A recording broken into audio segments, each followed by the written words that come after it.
Hello, welcome to LELB Society to learn Persian easily. I'm Hajar. We have new and interesting lessons for you. Do you know Shahnameh? The Shahnameh is one of the world's longest epic poems, written by the Persian poet Ferdowsi. All stories of Shahnameh are interesting and I'm sure that you enjoy listening them. Let us to go on to first session. Thank you. سلام، به وبسایت آموزش آنلاین فارسی LELB سوسایتی خوش اومدید. اینجا ما درس‌های جدید و بسیار جالب برای آموزش فارسی داریم و این جلساتمون همراه با اشعار در واقع داستانگونه شاهنامه فردوسی هست. حتما شاهنامه رو میشناسید. شاهنامه یکی از شعرهای حماسی طولانی در ادبیات جهان هست که توسط فردوسی شاعر بزرگ ایرانی سروده شده و داستانهای اون برای هر کسی جالب و شنیدنی هست و تیم ما در LELB سوسایتی داستانهای شاهنامه رو به نثر ساده و ترجمه انگلیسی در آورده و شما اینها رو توی سایت LELB.net میتونید ببینید. در ادامه درس هامون رو از طریق سایت در واقع ادامه میدیم.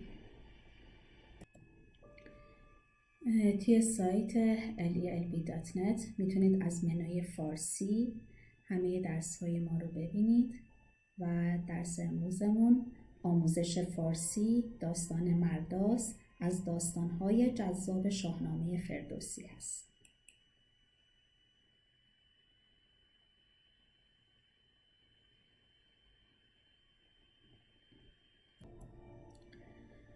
داستان مرداس. یکی مرد بود اندر آن روزگار، ز دشت سواران نیزه گذار، گرانمایه هم شاه و هم نیک مرد، ز ترس جهاندار با باد سرد. که مرداس نام گرانمایه بود، به داد و دهش برترین پایه بود. در روزگاران بسیار دور، سرزمینی زیبا و سرسبز با چشمه‌های پرآب در همسایگی ایران وجود داشت. مردمان این سرزمین به خوشی در کنار یکدیگر روزها را سپری می‌کردند و هیچ غمی نداشتند، چون پادشاهی جوانمرد به نام مرداس بر آنها فرمانروایی می‌کرد. مرداس فرمانروایی بسیار پاک سرشت و نیکوکار بود و با عدالت بر مردم سرزمینش حکومت می‌کرد. زندگی مردم این سرزمین با آرامش و دوستی سپری می‌شد. مرو را ز دوشیدنی 4 پای، ز هر یک 1000 آمدندی به جای. پسر بد مرین پاک دل را یکی، کش از مهر بهره نبرد اندکی. جهانجوی را نام ضحاک بود، دلیر و سبکسار و ناپاک بود. مرداس ثروت بسیاری داشت. او هزاران اسب، شتر و گوسفند، زمین‌های زراعی و باغ‌های پربار میوه داشت. اما مرداس پسری به نام ضحاک داشت که بسیار پلید بود و از انجام کارهای نادرست لذت می برد. مرداس از رفتارهای زشت پسرش رنج می برد، ولی هرچه او را نصیحت می کرد فایده ای نداشت. ضحاک بسیار بیرحم و سنگدل بود. شب و روز بودی دو بهره بزین، ز روی بزرگی نه از روی کین. چنان بود که ابلیس روزی پگاه، بیامد بسان یکی نیک خواه. ضحاک ثروت پدر را برای خود می دانست. برای همین به مردم فخر می فروخت. او آرزوی مرگ پدرش را داشت تا زودتر مالک ثروت پدرش شود. ضحاک آنقدر ظالم بود که توجه شیطان را به خود جلب کرد و شیطان به شکل جوانی خیرخواه پیش ضحاک رفت.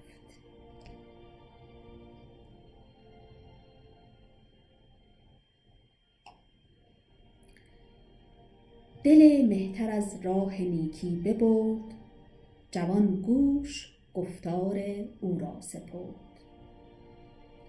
بدو گفت پیمانت خواهم نخست، پس آنگه سخن برگشایم درست. جوان نیک دل گشت فرمانش کرد، چنان چون بفرمود سوگند خورد.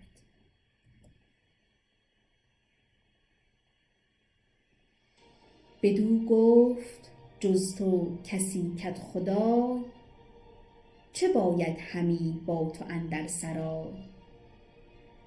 زمانه بر این خواجه سالخورد، همی دیر ماند تو اندر نورد. بگیر این سر مایه ور جاه او، تو را زیبد اندر جهان گاه او. شیطان با جملات جذاب و چرب زبانی با ضحاک صحبت کرد و به او گفت سرورم، کسی چون تو شایسته پادشاهی بر این سرزمین نیست.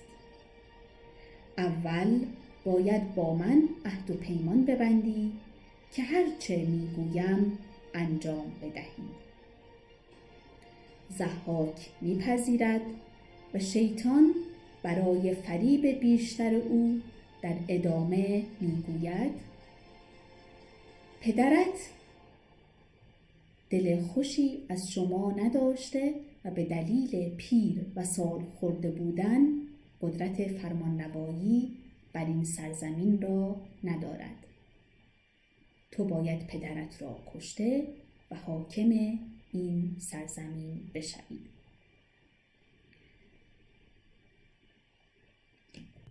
تا اینجا داستان مرداس رو هم به شکل شعر و هم به شکل نثر ساده دیدید. در ادامه ترجمه انگلیسی اون رو هم میبینید و متن فارسی و همینطور متن انگلیسی همینطور که میبینید فلش کارت هایی دارن که از طریق اونها یادگیری برای شما آسان‌تر خواهد بود. تا داستان بعدی، خدا نگهدارتون. Okay, now let's focus on the translated version of Shahnameh based on this lesson, Merdaz.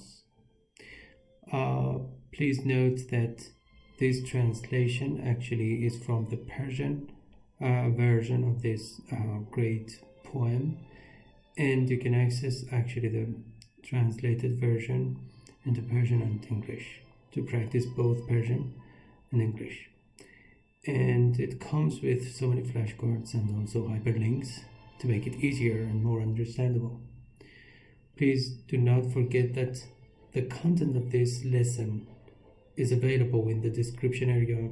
If write down, so you can find the link, and if you click on the link, you will find this English translated version. Okay, so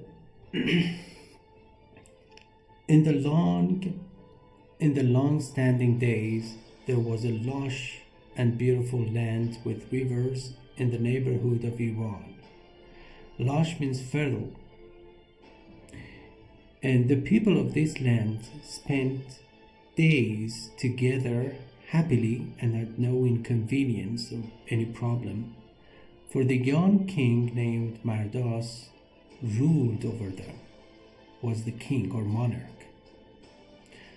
Merdás was very pure in behavior and mind, and he was a kind ruler or king, and ruling the people of his land with justice, fairness, and accuracy, precision. The people of this land lived in peace and friendship. Merdás had a lot of wealth and affluence, and he had thousands of horses, camels, and sheep, arable lands, and fertile and lush lands, and fruitful gardens.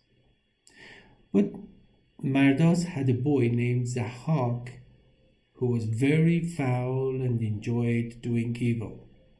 So he was a vicious person, a wicked person.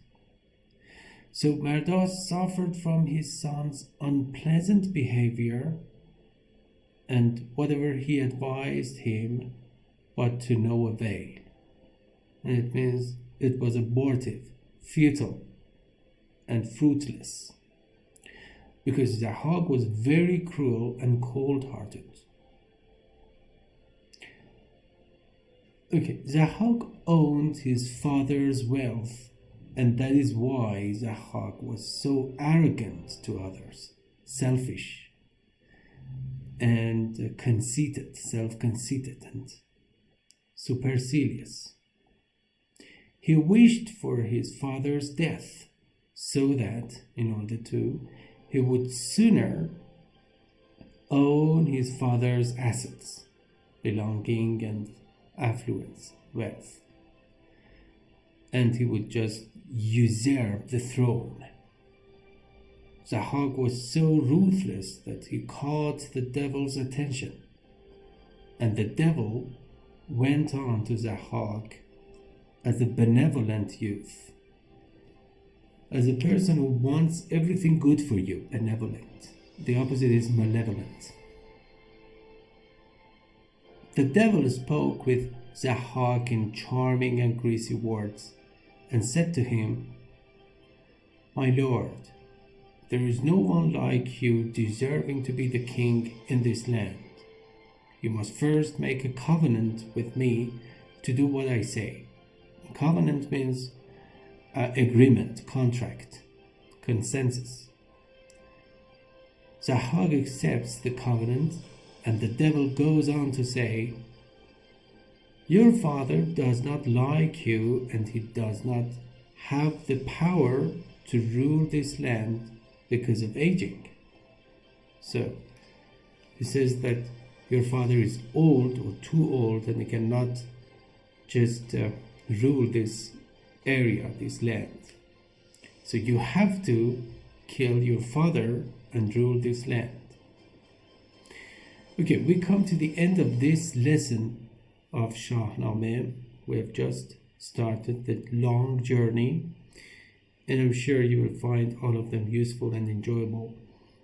Don't forget to subscribe to our YouTube channel, and also visit our website for more information, to have access to all the flashcards, links, and also you can always leave your questions in the form of comments if you have any. Thank you very much for your attention, and see you soon. Bye-bye.